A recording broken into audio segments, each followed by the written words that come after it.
Hi friends, 2017 model Honda jazz ഇന്ന് സെയിലിന് വന്നിട്ടുണ്ട്. ഇത് automatic CVT type gear box ആണ് വരുന്നത്. അത്യാവശ്യം നല്ല വെൽ മെയിൻറ്റെയിൻ ചെയ്ത വാഹനമാണ്. ഇത് ലോ കിലോമീറ്റർ റൺ ചെയ്തിട്ടുള്ളൂ, 35,000 കിലോമീറ്റർ റൺ ചെയ്തിട്ടുള്ളൂ കേട്ടോ. അതുപോലെ ഇത് വി ഓപ്ഷനാണ് വരുന്നത്. വി ഓപ്ഷൻ ആയതുകൊണ്ട് നല്ലൊരു സ്റ്റൈലിഷ് അലോയ്സ് കാര്യങ്ങളൊക്കെ വരുന്നുണ്ട് കേട്ടോ. ഒരു 50% ടയർ കണ്ടീഷൻ വരുന്നുണ്ട്. ബോഡി കാര്യങ്ങളൊക്കെ സ്ക്രാച്ച് കാര്യങ്ങളൊന്നും തന്നെയില്ല. ലൈനപ്പൊക്കെ വളരെ പെർഫെക്റ്റ് ആണ് കേട്ടോ. അതുപോലെ ഇത് 2009 ഇത് ലോഞ്ച് ചെയ്തിട്ടുള്ളത്. ആ സമയത്ത് ഫ്രണ്ട് ഗ്രില്ല് കാര്യങ്ങളൊക്കെ വേറൊരു ടൈപ്പായിരുന്നു. ഹെഡ്ലൈറ്റൊക്കെ കാണാനൊന്നും വലിയൊരു സ്റ്റൈലൊന്നും ഇല്ലായിരുന്നു. പിന്നെ അവർ 2016 ശേഷം ഒന്നും കൂടെ ഒരു ഫേസ് ലിഫ്റ്റ് ചെയ്ത് ഒന്നും കൂടെ അടിപൊളിയാക്കിയിട്ടുണ്ട് കേട്ടോ. ഒരു ക്യൂട്ട് ഡിസൈനാണ് വരുന്നത്. അതുപോലെ ഇതിൻ്റെ എൻജിൻ ഭാഗം നമുക്കൊന്ന് നോക്കാം. ഇത് ഐവിടെക് എൻജിനാണ് വരുന്നത്. ഇത് 4 സിലിണ്ടർ എൻജിനാണ് കേട്ടോ. അതുപോലെ മേജറായിട്ടുള്ള ആക്സിഡൻ്റ് ഒന്നും സംഭവിച്ചിട്ടില്ല. എപ്രോൺ സൈഡൊക്കെ വളരെ പെർഫെക്റ്റ് ആണ്. ഹോണ്ട ഐവിടെക് ആണ് വരുന്നത്. ഓക്കെ, ഈ സൈഡ് എപ്രോൺ കാര്യങ്ങളൊക്കെ ഓക്കെയാണ് കേട്ടോ. ഓയിൽ ലീക്കോ കാര്യങ്ങളൊന്നും തന്നെ ഇല്ല. അതുപോലെ ബോണറ്റല്ല, ABS ടൈപ്പ് വരുന്നുണ്ട് കേട്ടോ. വി ഓപ്ഷൻ ആയതുകൊണ്ട് ABS വരുന്നുണ്ട്. പിന്നെ ബോണറ്റ് കാര്യങ്ങളൊക്കെ പെർഫെക്റ്റ് ആണ്. പേസ്റ്റ് കാര്യങ്ങളൊക്കെ ഓക്കെയാണ് കേട്ടോ. ആക്സിഡൻറ്റ് കാര്യങ്ങളൊന്നും തന്നെ സംഭവിച്ചിട്ടില്ല. അതുപോലെ നമുക്കിതിൻ്റെ ബാക്ക് ഭാഗം നോക്കുകയാണെങ്കിൽ ഡിക്കി ഗാർണിഷ് ഒരു ക്രോം ടൈപ്പാണ് വരുന്നത്. ബാക്ക് വൈപ്പറൊക്കെ വരുന്നുണ്ട് കേട്ടോ. പിന്നെ ഇതിൻ്റെ ഡിക്കി ഉൾഭാഗം നോക്കാം. കമ്പനി പേസ്റ്റ് കാര്യങ്ങളൊക്കെ തന്നെയാണ്. ആക്സിഡൻറ്റ് കാര്യങ്ങളൊന്നും ബാക്ക് വശത്ത് സംഭവിച്ചിട്ടില്ല.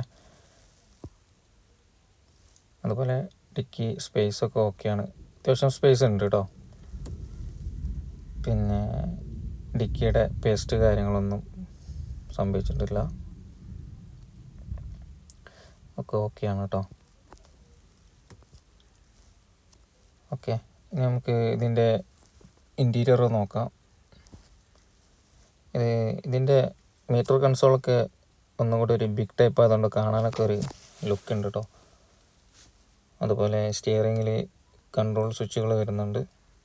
കോൾ അറ്റൻഡിങ് ആൻഡ് എൻഡിങ് ബട്ടണൊക്കെ വരുന്നുണ്ട്. ഡുവൽ എയർ ബാഗ് വരുന്നുണ്ട് കേട്ടോ. അതുപോലെ ഓട്ടോമാറ്റിക് ക്ലൈമറ്റ് കൺട്രോൾ AC ആണ്. AC ഒരു ടച്ച് ടൈപ്പാണ് വരുന്നത് കേട്ടോ. അതുപോലെ ഒരു ഇൻബിൽട്ട് മ്യൂസിക് സിസ്റ്റം വരുന്നുണ്ട്, കമ്പനി വരുന്നതാണ്. പിന്നെ ഇത് CVT 7 സ്റ്റെപ്പ് ഗിയർ ബോക്സ് ആണ് വരുന്നത്. പാർക്ക് മോഡ് ഉണ്ട്, റിവേഴ്സ് മോഡ് ഉണ്ട്. അതുപോലെ ന്യൂട്രൽ, ഡ്രൈവ് മോഡ്, ഒരു എസ് മോഡ് അഡീഷണൽ വരുന്നുണ്ട് കേട്ടോ. സ്പോർട്സ് മോഡ് വരുന്നുണ്ട്. ഇത് ഒരു CVT ടൈപ്പ് ഗിയർ ബോക്സ് ആയതുകൊണ്ട് ഒരു ഹിൽ ഹോൾഡ് സെറ്റപ്പൊക്കെ വരുന്നുണ്ട് കേട്ടോ. അതുപോലെ റിവേഴ്സ് ക്യാമറ വരുന്നുണ്ട്. അത്യാവശ്യം നല്ല ക്ലാരിറ്റി ഉണ്ട് കേട്ടോ. ക്യാമറയൊക്കെ സെൻസർ വരുന്നുണ്ട് അതിൽ. ഇൻറ്റീരിയറൊക്കെ നോക്കുകയാണെങ്കിൽ നല്ല നീറ്റ് തന്നെയാണ് കിടക്കുന്നത്. അതുപോലെ നമുക്ക് മാനുവലായിട്ട് പെഡൽ ഷിഫ്റ്റ് ഉണ്ട് കേട്ടോ. പ്ലസ് ആൻഡ് മൈനസ് ഉണ്ട്. നമുക്ക് മാനുവലായിട്ട് ഗിയർ ചേഞ്ച് ചെയ്യാൻ പറ്റും ഡ്രൈവ് മോഡിൽ തന്നെ. അതുപോലെ ഡോർ സൈഡിൽ ഒരു മിറർ അഡ്ജസ്റ്റ്മെൻറ്റ് സ്വിച്ചസ് വരുന്നുണ്ട്. ഒരു ജോയ്സ്റ്റിക്ക് ടൈപ്പാണ് വരുന്നത് കേട്ടോ. മിറർ ഫോൾഡിങ്ങും ചെയ്യാൻ പറ്റുമേ. നമുക്കുള്ളിൽ നിന്ന് തന്നെ മിറർ ഫോൾഡ് ചെയ്യാൻ പറ്റും കേട്ടോ.